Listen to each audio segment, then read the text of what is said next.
Bismillaahi Raxmaani Raxiim daawadayaal halkaan nagala socotaan oo barta YouTube kulana Calas 24 Post had iyo jeer waxaa nooga barateen wararka caalamka maanta waxaan kusoo qaadan doonaa wararka caalamka xiisada ka halowsan China iyo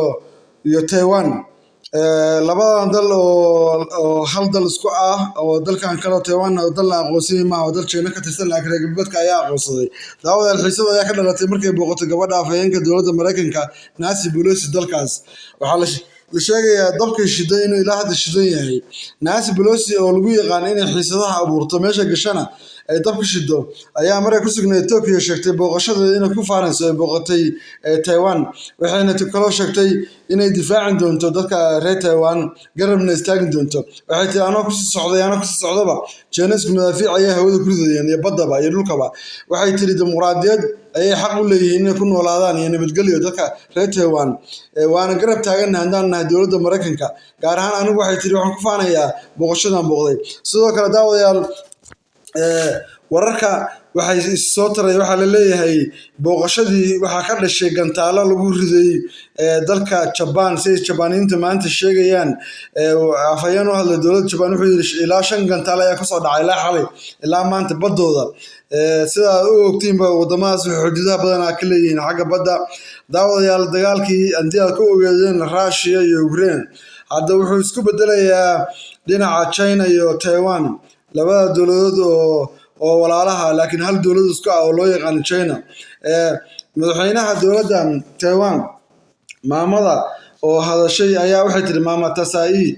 ayaa waxay tiri dalkayga iyo ciideeda iyo dhulkayga iyo shacabkayga waan difaacaynaa waxaan amray bay tiri maanta taliyaha ciidanka cirka inuu diyaaradaha heegan geliyo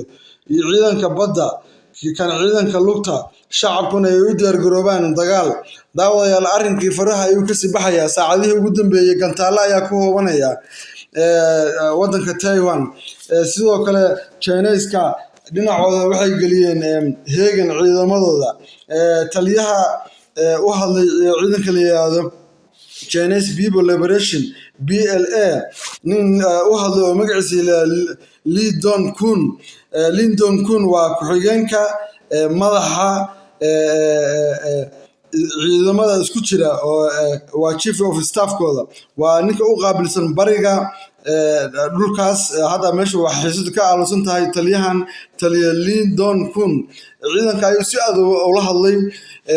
operation-ka ninka hogaaminayay weeye taliyuhu ciidamada ayuu amar siinayaa waxaana laga baqayaa la leeyahay xeelarayaasha iyo xagga khubradaba Chinese-ku ciidamadooda hadda heegan bay geliyeen dowladtuskii way ku jiraan ilaa hadda weegan ilaa maantay dagaalka xilli walba ayuu faraha ka bixin karaa daawadayaal inkastoo haddaba madaafiicdu dhulkooda ku dhacayaan Taiwan iyo Japanba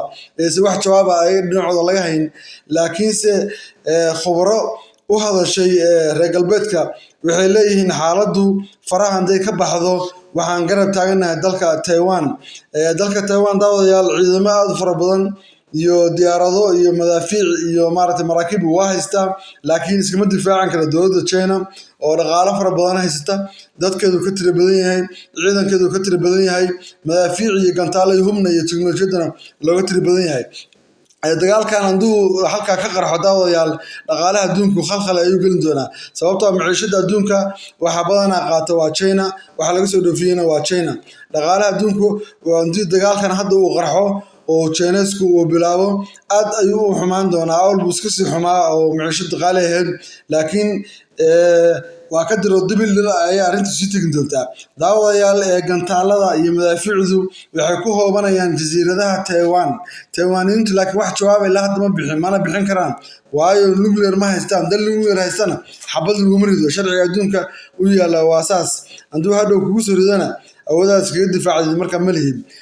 dalkan China waa dal ku hubeysan hubka sida baan wuxuu u gumaadaa 200 oo madax ayay sheegaan khubaradu ama dowladooda sheegaan inay ku hubeysan yihiin dowladda China laakiin lama oga inta gantaalo hadda haysato tira ahaan laakiin ayagu waxay sheegtaan ilaa 600 400 iyo xogaa inay gaarayaan daawadayaal dagaalkan waxaa laga baqayaa sida dowladaha reer galbeedku sheegayaan sida dagaalka Ukraine iyo Russia ay awal ku sheegin jireen ay saadaalin jireen khubarooyinku waxay leeyihiin wiigan iyo wiigga ku xigaba dowladda China way qabsanaysaa dalkaas marka halkaas waxaa laga arkaa in Chinese hadda ay u diyaar garoobeen dagaal waxaana ka arkeen